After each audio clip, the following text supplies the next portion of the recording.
So recently, some streamers thought I was stream sniping.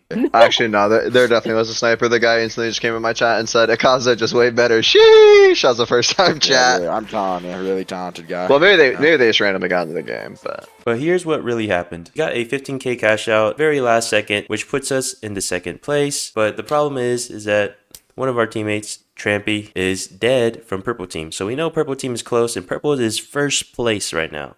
So there's only like a minute left and Vault 5 and Vault 6 are spawning and we have to make a decision here because we know exactly where purple is, and since they're first place, it would be good for us to wipe them and make them go to second place, because if you're in first place, there's not much any team can really do to stop you, because basically what you can do is camp one of the cash outs or take out one of the vaults in play to guarantee that you will qualify, because even if one cash out goes in, you'll still be second place by the end of it. Really, we have a decision to make here is, should we stop both Vault 5 and Vault 6 from going into a cash out before the game ends? Or do we try and wipe purple while we know where they are? You also have to consider that there are only two of us, so trying to stop both cash outs from going in would be kind of crazy. You also have to consider you're going to be doing a 2v3 against purple team. K-Jules was rank 1 at one point. I don't know if he still is, but definitely top 10 players. It is definitely going to be really hard to stop both vaults from going in to both cash outs. So basically our macro strategy here was trying to just wipe purple and try and get Trampy back up. 60 seconds left. That's a medium. Need to pick it up a notch. Nice to meet you. The Vogues are re-entering the One more heavy He on likes, purple. he likes to play with moves.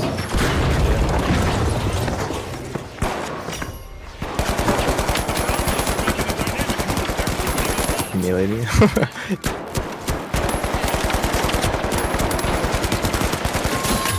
Oh my Nice. god. The Kingfish will need Dude, I was using the mesh shield tech and I was sliding. We still have 30 seconds He remaining. probably got mad at that. Alright, we're good. I think. Yep, we're first place, so. We weren't good. No, I'm just kidding. We were good. But a cash out did end up starting, but it didn't really matter because I really wanted to get them out. Let's make sure purple doesn't make it through. I want to see them cry. Okay, let's do it. Let's do it. Third party. You Deploying a zip line. have to make a perfect third party though.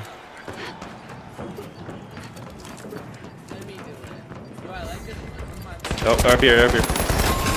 Oh, kill. there we go. Wait, now they actually can't win. Yo, watch y'all flip the We shoot right griefed now. him right there. We griefed him right there. actually, no, there definitely was a sniper. The guy instantly just came in my chat and said, Akaza just way better. Sheesh! That was the first time Yeah, chat. really, I'm telling you, really talented guy. Well, maybe they just randomly got into the game, but And after that game, I think they all changed their names to David Goggins just to avoid getting stream sniped. Which I think is pretty funny because I wasn't stream sniping, but you know. But we're back with another video about macro strategies. And this is probably going to be my final video about macro strategies, unless they make an update about how things work. I don't know. But yeah, if you've watched my previous videos, thank you. You should probably watch those if you haven't, because they go into depth about macro strategies, and I won't be touching on all of them in this one video. So if you watch all three, you will have a good basic knowledge of macro strategies, and you can maybe even make up your own and stuff like that. So getting right into the video, let's go. Quick rank check. We are currently at rank 383. So yeah, not that rank really matters because all you got to do is play the game 24/7 and you'll still gain elo. One thing I want to add on to my other videos is how long the vault takes to open. This is something I should have mentioned probably in my first video, but I'm going to mention it now. And basically, it takes 20 seconds for a vault to open. So that means when you tap it, 20 seconds later, the box will come out. And that could be useful to know, especially when you're in the end game and you really need to get that box into the cash out. There you go, guys. 20 seconds. I got you. Another thing I wanted to add on from my previous videos is the idea of putting the vault into a cash out and having that extra 2,000 make a difference in your matches. So I have a couple examples here. One of them mines, one of them not. Here in this example, my team is third place and we really need to keep this cash out. That's not what really matters here. Look at the team that is in first and third place right now. And if you can see, they are very close together in terms of money. Since we're in overtime, there isn't another cash out place. So there's only Vault 6 and cash out A that is active. So what Red decides to do is they want to get Vault 6 and put it inside cash out A to get that extra 2K to maybe overtake Orange. 10 seconds. We're all fighting a bunch of teams. Jumping in. We already won. I'm getting out, so no way. Oh, they tried it. See, they're $2 off. And they do get this off, but they lose by $2.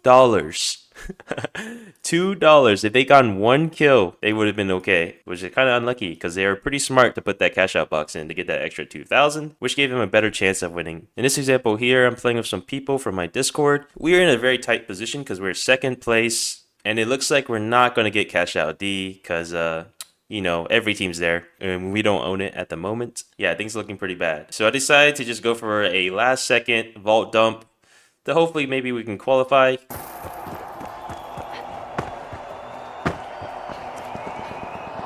10 seconds.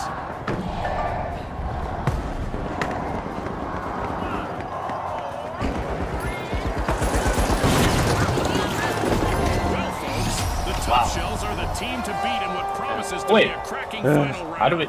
Oh, That was my plan from the beginning, but it's a little hard.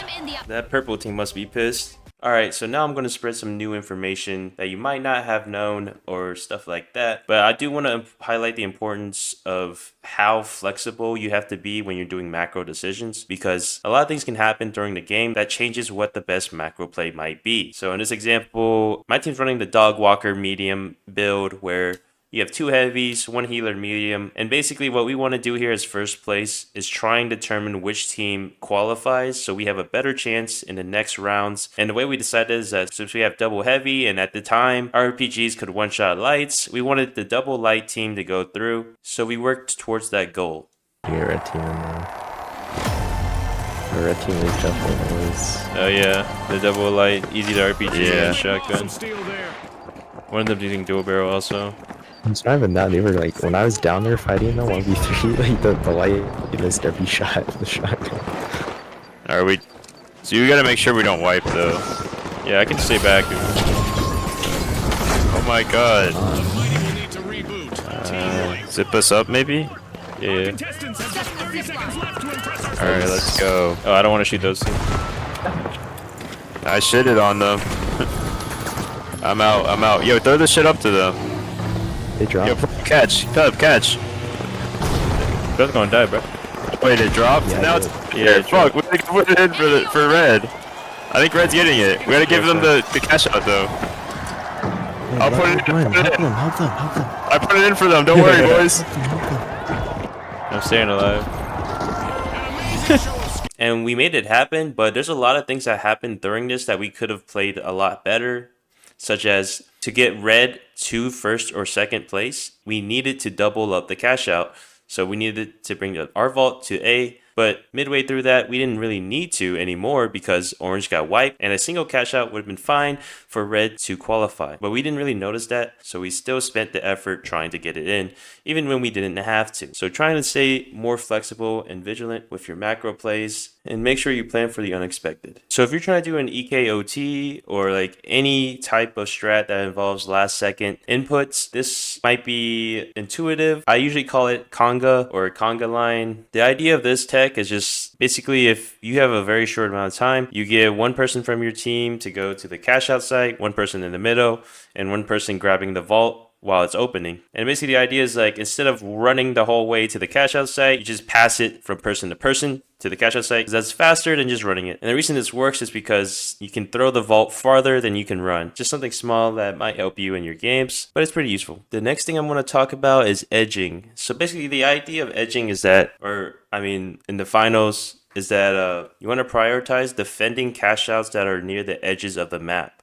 So that means not towards the center, but on the outside of the map where it's easier to predict where enemies will come from. And there's a lot of reasons for this. And one of them is that it's easier to predict where the enemies are coming from because you don't have to watch one area because that's the end of the map. That's out of bounds. You won't have to prioritize on that. But it's also another reason. There are less spawns for enemies to spawn at when you're at the edge of the map. Or this also leads to another topic I want to talk about, and it's about spawns. So in the final round, I talked about how you can manipulate the enemy spawn, but it's also sort of the same inside the qualifier rounds as well. If an enemy team gets wiped and they respawn, they'll respawn at a location that is close to one of the active cash out sites. And this is useful to know because you can sort of manipulate spawns as well in the qualifier rounds. So if you're about to put in a vault into a cash out, it might be worth it to wait for an enemy to spawn before putting it in. Of course, you don't want to wait too long because then you're just wasting time you could have been using to defend the cash out and in the end get that cash out. That is very useful to know, so that you should definitely try edging. We're not going to end it off on that, so I have some final round tips also for you guys. So for the final round, the vaults don't give money, so there's really no reason to tap the vault unless you have an advantage. So in terms of macro, this would mean like once you start a fight for the vault, if you get a pick or something, you should tap the vault because it's likely that you are going to win. Tapping the vault too early when you don't have an advantage could actually be detrimental for you because then the enemy will know that someone was close to the vault and they could assume that your whole team is there and stuff like that. So knowing when you have an advantage and then tapping the vault, so when you team wipe them, you can bring that vault straight to a cash out site and have that defensive position. So that concludes my video. I hope you learned something. Like, comment, subscribe, and tell your favorite streamer to turn on their VODs because I'm trying to get content out here. Alright? See y'all. Wait, isn't it right here? Hit the trick shot! Hit the trick shot!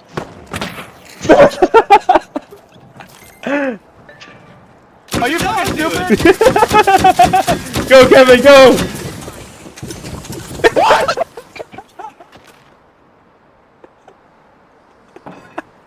The socialites have respawned. Are you cashing it out? Are we not gonna cash it out? Oh, they already spawned, so like we get to fight again. Oh my god! You caught it! Let's go. Wait, Beats per minute is likely as the Kevin, hideouts come have res started me. to I'm cash out. coming, I'm coming.